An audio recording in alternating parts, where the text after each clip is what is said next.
कि हम पानी खाड़े तुअरिया मैया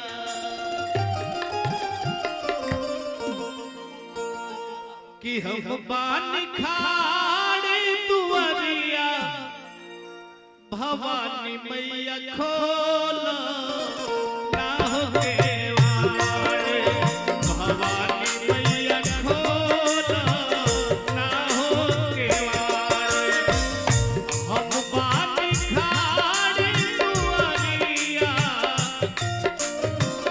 कि हम पानी खाड़े तुअरिया भवानी मैया खोला ना हो केवाड़े भवानी मैया खोलो ना हो केवाड़ निमिया केदारी मैया लावेली झूलू हवा हो की झूली रे झूली ना निमिया केदारी मैया लावेली झूलू हवा हो की झूली रे झूली ना मैया मोर गावेली गीतिया हो की झूली रे झूली ना मैया मोर गावेली गीतिया हो की झूली रे झूली ना भवानी मैया खोलो ना हो केवाड़ भवानी मैया खोलो ना हो केवाड़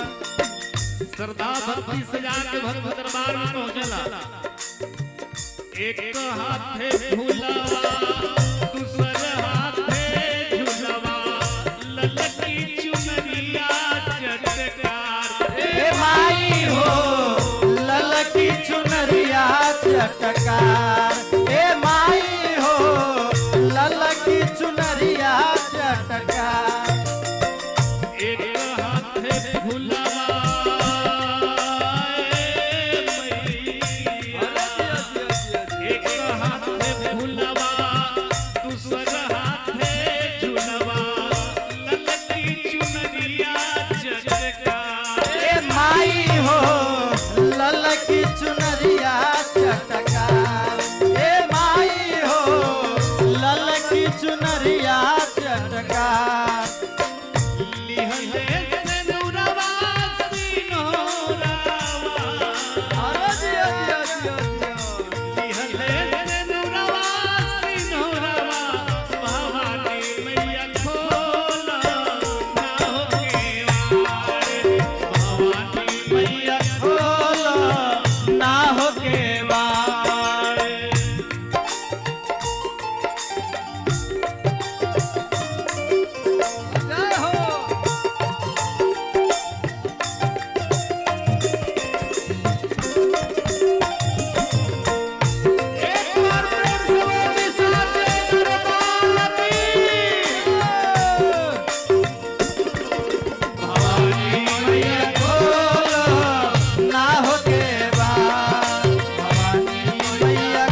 गंगा जल से निर्मल सस्ता कौन चीज हो सकता?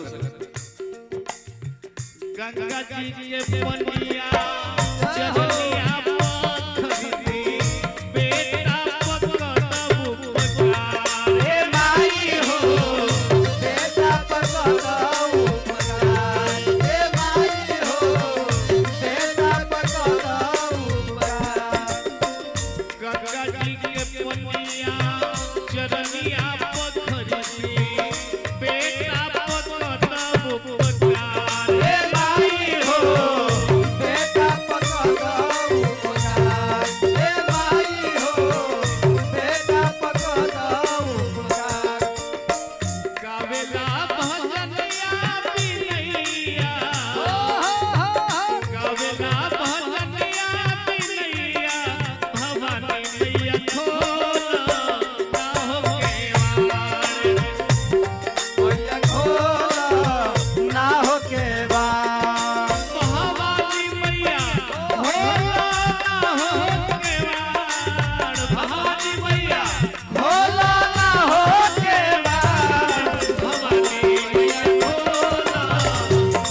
केवाड़। भवानी मैया खोला ना हो केवाड़। भवानी मैया खोला ना हो केवाड़। खोला ना हो केवाड़। भवानी मैया खोला ना हो केवाड़। वाह वाह वाह। एक बार प्रेम से बोल दी साचे दरबार की, दुर्गा मैया की। जय। रउआ सबे से ढेर तेज बोलत